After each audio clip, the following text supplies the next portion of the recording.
Hello, people. Welcome to episode 2 of Reconciling God and Sex.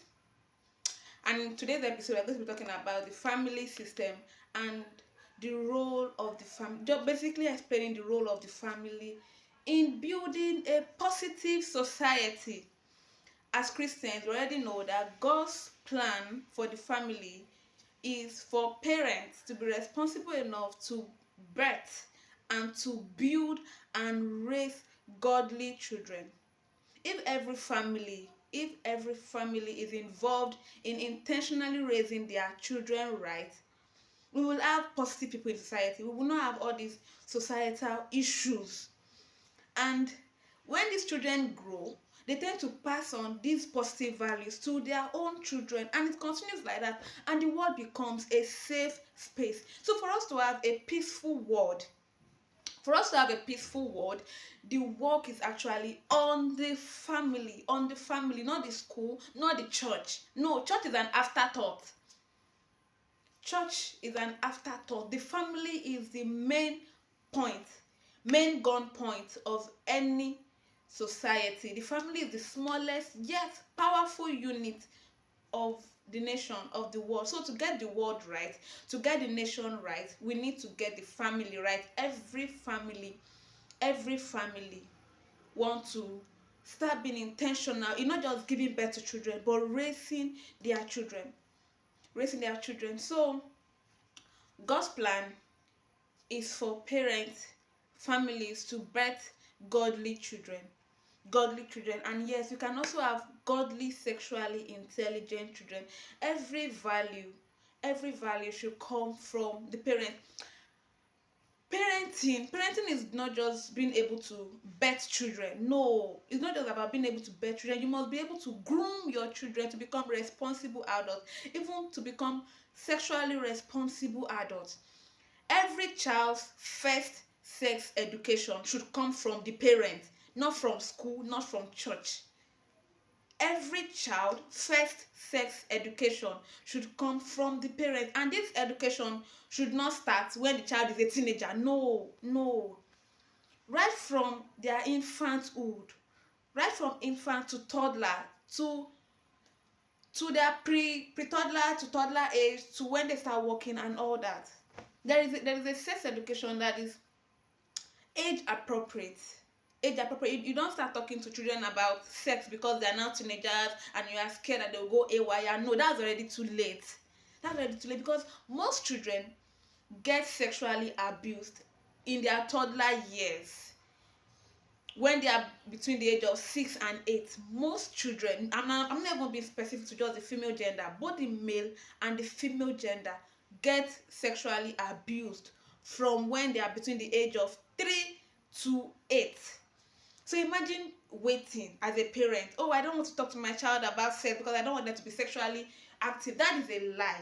Sex education is not permission for a child to become sexually active. Sex education is you providing the child with the right information, the right skills, the right belief, the right values to help them know how to build relationship with the opposite sex, be sexually involved in their own health, and also be able to respect other people's sexual rights and sexual boundaries.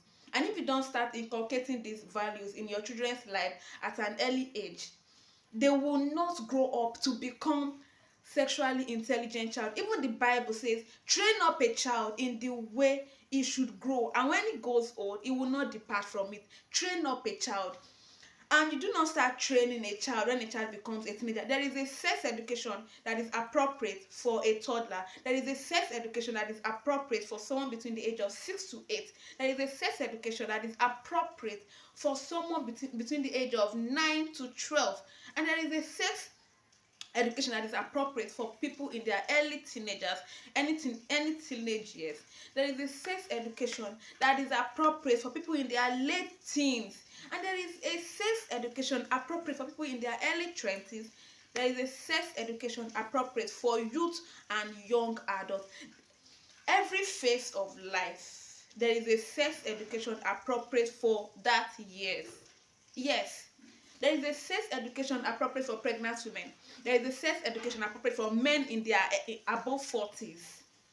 Yes, and like I will always say, sex is not first about the doing. Sex is about who you are. Your sexuality encompasses who you are. And when you get who you are right, when you get who you are right, you will get what to do sexually. If you are a good sexual being, if you have positive sexual values, good sexual values, healthy sexual values, your sexual activity will be safe, not just to you but to your partner and to the society.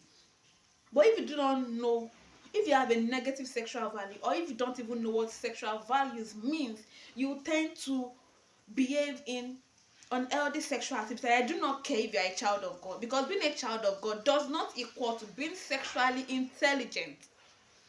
So I know our parents already failed. Yeah, obviously. If you have to give our parents the sexual scorecard, it's actually 0, because most of them did not take that responsibility of our sexual health. No, they didn't.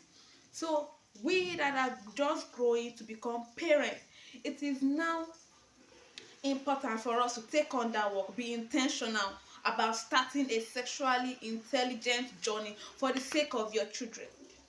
Because you do not want to bring children into this world and start regurgitating what you were told, that no sex to marriage. Did no sex to marriage save you? No. No. So it isn't you that I did not save, that no sex to marriage will not save the coming generation in a world where sex is everywhere. No. You want to do the work. You want to be more intentional in knowing the values, the system.